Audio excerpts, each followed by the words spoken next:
They thought a quiet man was an easy man to move, the kind who would trade his land for a handshake and disappear like dust after a long summer. The notice went up just after sunrise, hammered into the dry cedar post at the edge of his pasture where everyone riding the county road would see it, bright red paper against weathered wood, the kind of color that didn't belong in honest country. Final purchase order, it read in stiff black letters. Elias Boone was sitting on his porch when they nailed it there, chair tilted back, hat pulled low, one boot resting on the rail polished smooth by 20 years of the same slow habit. He didn't stand, didn't speak, didn't even turn his head right away. A thin breeze carried the smell of sage and sun-baked earth across the 60 acres that people said wasn't worth much anymore. No railroad coming through. No silver under the soil. Just hard ground and an old well that never ran dry. The men who posted the notice waited a moment, like they expected a protest, or maybe just a question. When none came, one of them gave a small laugh. Not cruel, just certain. Told you, he muttered to the other. Man doesn't even fight for his own fence line. Elias finally looked at the paper. His eyes moved over it once. Then he looked back out toward the pasture where his single-paint horse was grazing slow and easy in the morning light. The horse flicked its tail. A meadowlark called from somewhere near the split-rail fence. Time kept moving like nothing important had happened. A wagon rolled past on the county road about 10 minutes later, a boy riding on the back with his heels swinging. The boy saw the notice, saw Elias, and whispered something to his father that brought a quiet chuckle. As they passed, the boy spat into the dirt about 3 feet from Elias's boots, not out of hate, just because children repeat what towns teach them. Elias didn't react. Not to the spit, not to the laughter, not even when the wagon wheels carved fresh lines into the dry road leading away from his home. By noon the whole town knew. They always did. News traveled faster than horses when land was involved. At Mercer's general store, they said the silent rancher had finally been cornered. At the barber shop, they said he probably never owned it proper anyway. At the bank, they said progress didn't wait for men who refused to talk. Only one person didn't say anything. A dark-haired Apache woman stopped at the edge of his property sometime in the afternoon, a small cloth bundle tied with twine in her hands. She didn't cross the fence. She never did unless invited. Elias saw her from the porch and gave the smallest nod. She placed the bundle on the fence post, beside the red notice, then left without a word. Inside the cloth was dried cornbread and bitterroot medicine. Payment for nothing, or maybe for something nobody else noticed. As the sun dropped low, turning the hills the color of old copper, a pair of riders appeared far down the road, their silhouettes steady, unhurried, the kind of riders who knew exactly where they were going. Elias watched them without moving, his fingers resting lightly on the arm of his chair, eyes calm, unreadable. People in town believed the land would belong to another man by morning. Elias Boone seemed to believe morning would bring something else. Most people in Mercer believed they knew everything about Elias Boone because he had lived among them for almost 15 years and had given them almost nothing to remember. He did not drink at the saloon. He did not sit in church on Sundays. He did not argue at the feed store or play cards on Saturday nights. He bought what he needed, paid in exact change, tipped his hat, and left before conversation could grow roots. Some said he had come from Texas. Others said Kansas. A few claimed he had no past at all, that he had simply appeared one autumn morning with a wagon, 2 horses, and a folded deed already signed. The truth was that nobody had ever asked him directly, and Elias Boone had never offered. Silence became his introduction. Routine became his reputation. Every morning he woke before the sun, when the air still held a trace of night coolness, and the sky looked like dark blue glass. He would draw water from the well with the same steady motion, 40 feet of rope rising hand over hand, the bucket creaking softly, as if it knew the sound of his patience. He fed his horse first. Always the horse first. Then he would walk the fence line, 1 mile around, checking posts, tightening wire, fixing what the wind had loosened. Not because anyone watched, because that was the agreement he seemed to have with himself. Around mid-morning he would sit on the porch with a tin cup of black coffee, never sweetened, never rushed. That was usually when the Apache woman came into view along the far ridge trail, her steps light, her presence calm like someone who did not need permission from the land. Her name was Nehema Redbird. The town spoke it carefully, like a word that might bring trouble if handled wrong. She never stayed long. Sometimes she left herbs, sometimes dried meat. Once she left a small leather pouch filled with wild mint. Elias always thanked her the same way, a single nod, the kind that carried more weight than most speeches. No one in Mercer understood why she trusted him. No one understood why he trusted her. But the old sheriff, Thomas Avery, noticed. Twice a year the sheriff would ride out to Elias's ranch under the excuse of checking boundary maps. The visits always ended the same way. No long talk. No laughter. Just two older men standing on the porch looking over the land like they were remembering something the town had forgotten. Once, a new deputy asked why the sheriff bothered with a man who never caused trouble. Avery answered without looking away from the horizon. Some men do not cause trouble because they have already seen enough of it. That was all he said. That was all he needed to say. By evening, as the long shadows stretched across the dry grass and coyotes began their distant singing, Mercer buzzed with talk about how easy tomorrow would be. Papers signed. Money exchanged. Another quiet piece of land turned into something loud and profitable. Nobody noticed that Elias Boone did not pack a single crate. Nobody noticed that his barn lantern stayed lit later than usual. And nobody noticed the small metal object resting on his table inside the cabin, polished clean for the first time in years, catching the lantern light like a memory waiting for morning. The next morning began colder than the day before, a dry wind sliding down from the high country and carrying the promise of change the way it always did before something important happened. Elias Boone was already awake when the first light touched the ridge. His coffee steamed in the tin cup beside him, untouched, as he watched a line of riders appear on the distant county road. Not travelers, not neighbors. These men rode with purpose. 3 became 5. 5 became 8. By the time the sun cleared the horizon, 12 men had gathered along his fence line, their horses stamping slow impatience into the dirt. Surveyors, buyers, men who measured land in dollars instead of seasons. Victor Hale arrived last, riding a tall bay horse, his coat too fine for ranch work and his gloves too clean for a man claiming to build anything. He dismounted carefully, like the ground itself owed him respect. He studied Elias for a long moment before speaking, his voice smooth like someone used to winning before the conversation even began. "Mr. Boone, today is a good day to be practical." Elias did not answer. Victor continued anyway. "I have doubled the offer. $2,000. Cash. Enough for a comfortable place in Tucson or Santa Fe. Somewhere a man your age can rest." Still no answer. One of the younger men chuckled quietly. Victor smiled, patient but firm. Everyone retires eventually. Even mountains wear down.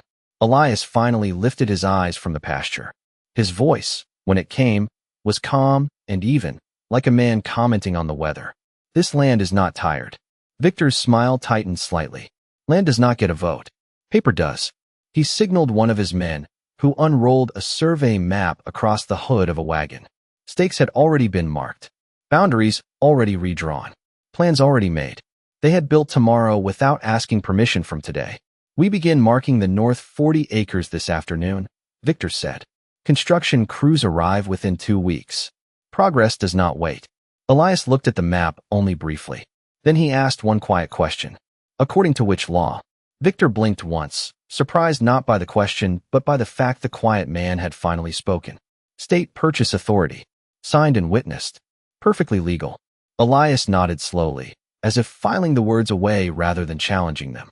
The sheriff arrived about an hour later, riding alone, his hat pulled low against the rising sun. He greeted Victor with a polite nod. He greeted Elias with something quieter, something closer to respect. Nobody else seemed to notice. Victor handed the sheriff a copy of the contract. "Everything in order," he said. Avery read it carefully. Took longer than necessary. When he handed it back, his face revealed nothing. "Looks complete," he said. Then after a small pause he added, "For now." Victor frowned slightly. "For now?" Avery only shrugged. "Law has a long memory. Sometimes longer than we expect."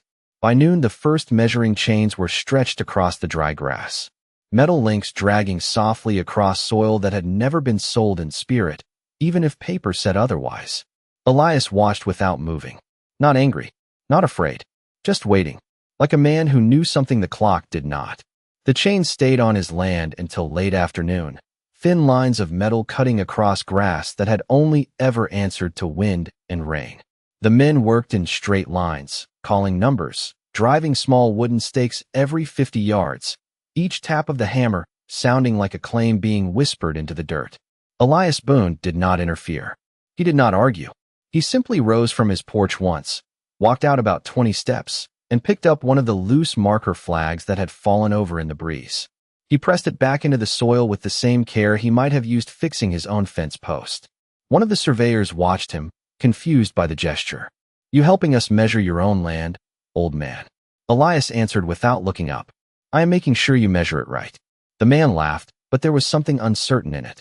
By late afternoon, the workers left, promising to return with more equipment, more paper, more certainty. Victor Hale remained only long enough to deliver one final reminder. "Tomorrow morning the transfer becomes official. I suggest you prepare yourself." Elias gave the same small nod he gave everyone. Victor studied him a moment longer, as if trying to understand what kind of man watched his own future being taken apart without raising his voice. Then he rode away, leaving only dust and confidence behind. Evening came slowly. The sky turned the soft orange of a fading fire, and the temperature dropped just enough to remind the land that summer never lasted forever. Inside the cabin, Elias lit a single oil lamp. The small room held very little. A table, 2 chairs, a narrow bed, a shelf with 3 books worn from years of careful reading. Nothing wasted, nothing extra. On the table sat the small metal object he had cleaned the night before. A silver badge, its edges softened by time, its engraving still sharp enough to catch the light. Elias sat down across from it like a man sitting across from an old memory. For a long time he did nothing. Then his fingers turned it slightly, revealing lettering most men in Mercer had never seen. United States Territorial Marshal.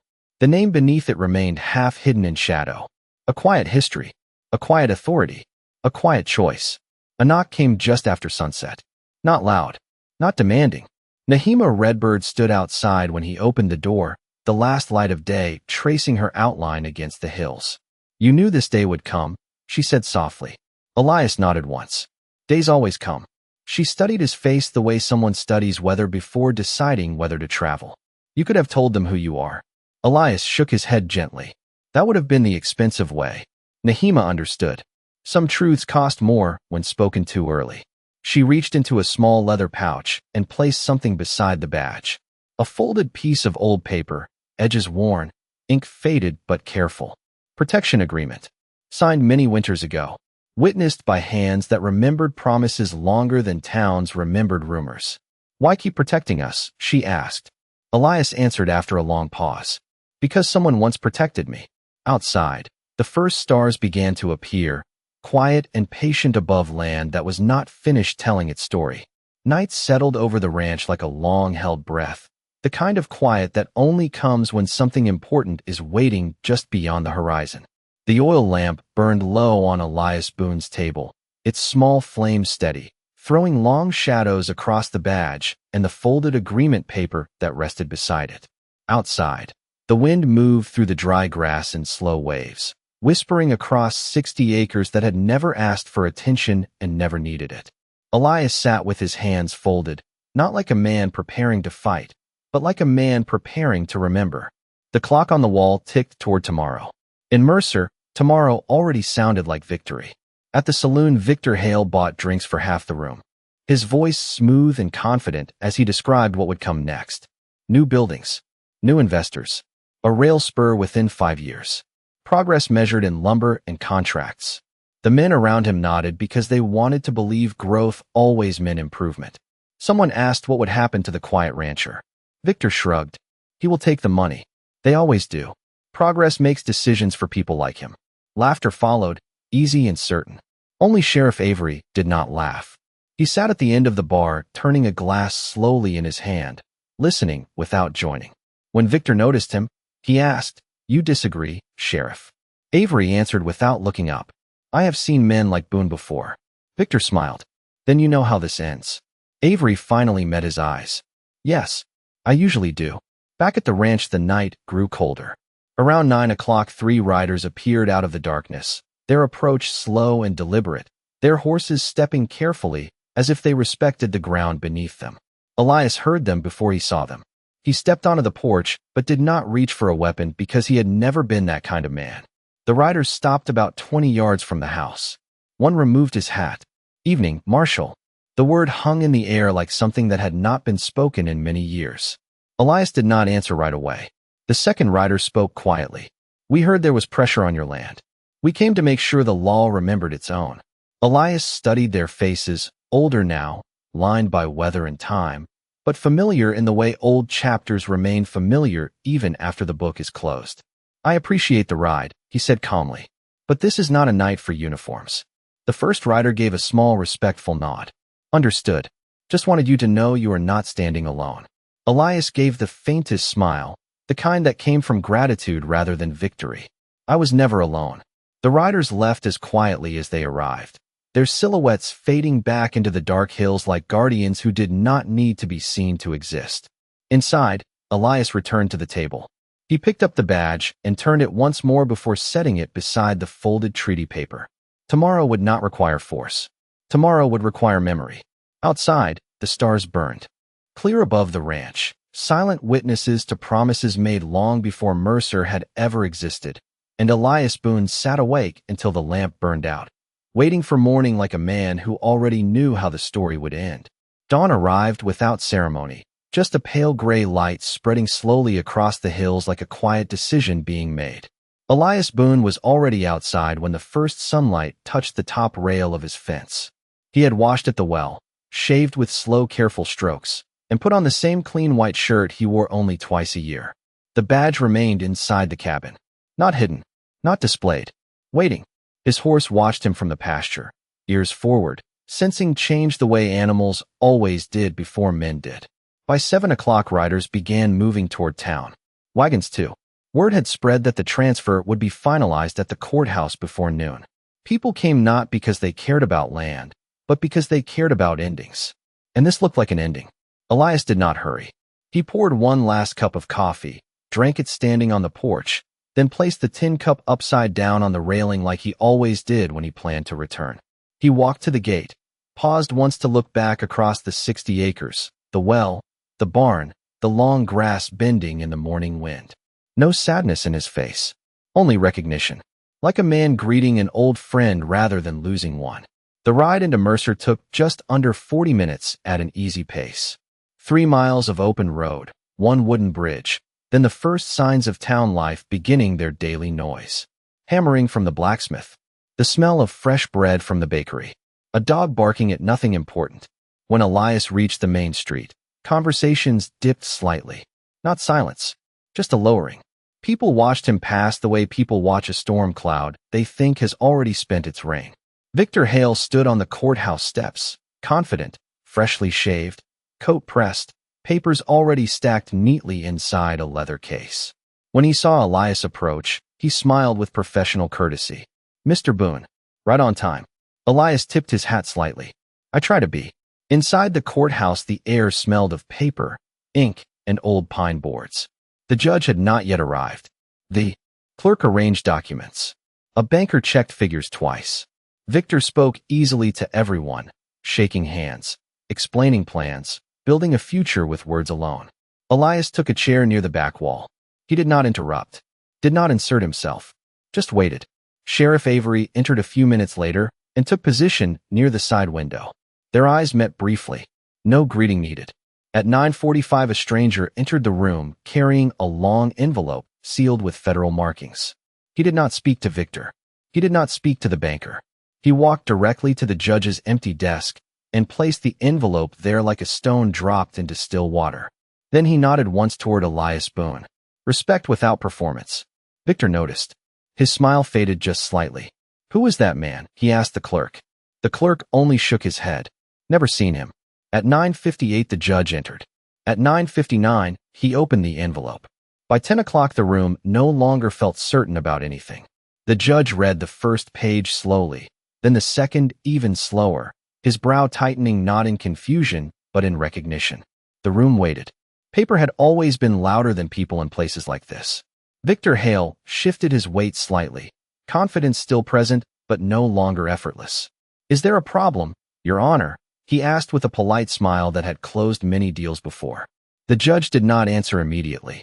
Instead, he removed his spectacles, cleaned them carefully with a folded cloth, then read one line again, as if confirming something he already suspected. "Where did this come from?" he finally asked. The courier answered simply, "United States Territorial Records Office. Filed 31 years ago. Properly witnessed. Properly sealed. Properly forgotten." A quiet murmur moved through the room. Forgotten was a dangerous word when attached to law. The judge turned another page. His eyes moved once toward Elias Boone, sitting quietly near the back wall, hands resting loosely on his knees like a man attending someone else's business. "Mr. Boone," the judge said carefully, "why was this never presented before?" Elias answered in the same calm tone he had used his entire life. Nobody asked the right question. A few people shifted in their seats. Victor let out a small breath through his nose. "With respect, Your Honor, whatever this document is, the current purchase contract is fully legal under territorial development statutes." The judge raised one finger slightly, not to silence him, but to slow him. "Perhaps. But law is not only what is new. Law is also what remains." He turned the document toward the light so the seal could be seen clearly.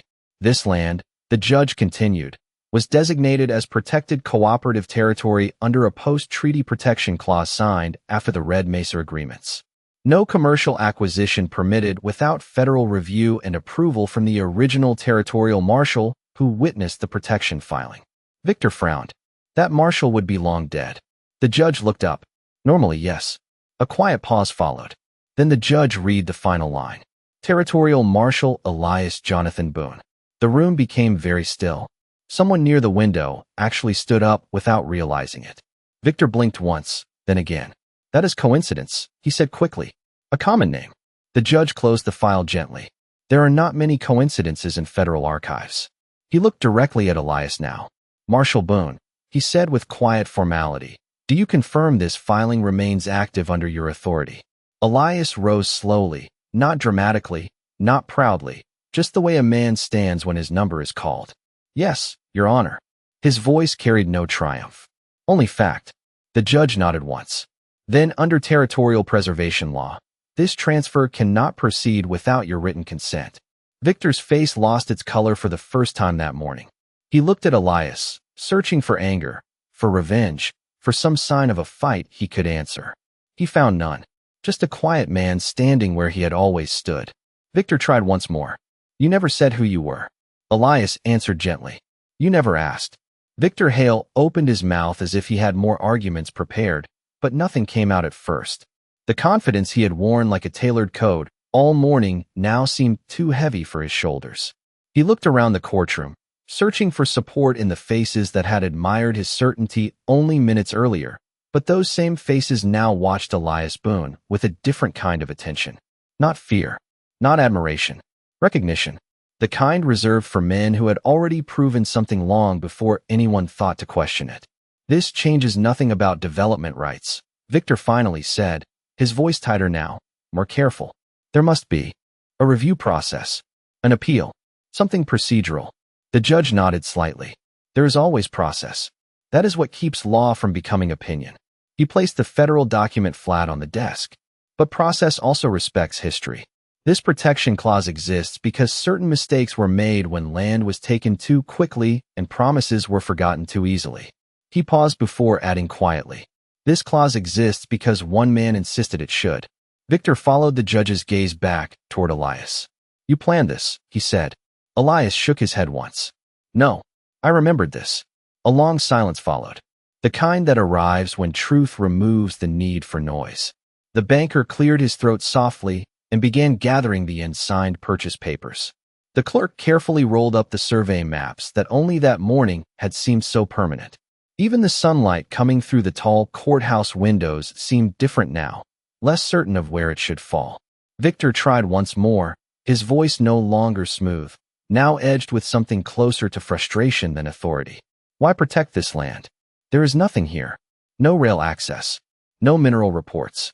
No expansion value." Elias answered without hesitation. "There is memory here." Victor frowned. "Memory does not increase property value." Elias met his eyes calmly. "It increases responsibility." Sheriff Avery allowed himself the smallest hint of a smile at that. The judge signed a short notation on the federal document, confirming the protection remained in effect. With that motion, the entire transaction that had seemed inevitable that morning simply stopped existing. No raised voices. No dramatic declarations. Just ink drying quietly on paper. Victor closed his leather case slowly, his movements controlled but no longer confident. As he passed Elias on his way out, he paused, studying the older man, as if trying to understand what kind of strength never needed to announce itself. "You could have used this from the beginning," he said. Elias answered in the same steady tone. "Then it would have been about winning." Victor hesitated. "And now?" Elias replied gently. "Now it is about keeping a promise." Victor said nothing more. Outside the courthouse, people stepped aside as Elias walked past, not because he demanded space, but because something about quiet dignity always creates its own distance. Sheriff Avery joined him at the steps. "You could have been a powerful man in this town if you had wanted," he said. Elias looked out toward the road leading back to his ranch. I just did not need anyone to know." The ride back from Mercer felt shorter than the ride in, though Elias Boone kept the same steady pace, his horse walking the familiar road like it understood that nothing truly needed to be hurried anymore. The town's sounds faded behind him, replaced again by open land and the quiet language of wind through dry grass. By the time he reached the wooden bridge, the sun had climbed high enough to warm the boards beneath the hooves, and a hawk circled slowly overhead, watching the world with the patience only age seemed to teach. When Elias reached his gate, he found Nahima Redbird waiting where the fence curved toward the well, her posture calm, her eyes searching his face not for victory, but for truth. "It is finished?" she asked softly. Elias opened the gate and walked through before answering. "It was finished a long time ago. Today they just read the paper." Nahima studied him for a moment, then gave a small nod, the kind given when someone understands that justice does not always arrive the day it is needed, but it always remembers the address. "You never told them what you did for our people," she said. Elias shook his head gently. "That was never the agreement." She reached into her pouch and handed him a small woven bracelet, old beadwork repaired many times by careful hands. A sign among her people that a promise had been kept across generations. "My grandmother said you stood between soldiers and our winter camp many years ago." Elias looked at the bracelet but did not take it immediately. "Your grandmother stood between me and my own mistakes," he said quietly. "She taught me that protecting land means protecting the people who remember it." Nahima placed the bracelet in his hand anyway. "Then you are remembered too." The afternoon passed like any other day. Elias checked his fence, drew water from the well, repaired one loose hinge on the barn door. No celebration, no announcement, just the return of ordinary things. Near sunset, Sheriff Avery rode out once more, stopping at the same porch where many quiet conversations had already taken place. "Heard the news traveled fast," Avery said as he dismounted. Elias nodded. "News always travels faster than understanding." Avery leaned against the porch rail. "You could have taken a higher post again. Federal offices would have welcomed you back." Elias looked out across the pasture where the long grass moved like water in the evening light. "I already have a post," he said. "Right here." The sheriff followed his gaze and after a moment simply nodded. As darkness settled again over the ranch, Elias hung the old silver badge on a small nail beside the door, not hidden anymore, not displayed for pride, just resting where morning light could touch it. Power, out here, was not in the badge, not in the paper, not in the title. It was in the choice to use them only when silence was no longer enough. The stars returned one by one above the quiet land, and Elias Boone sat on his porch as he always had, hat low, hands still, watching a horizon that no longer needed defending. Out here, a man was not measured by how loudly he proved himself, only by how long he kept his word.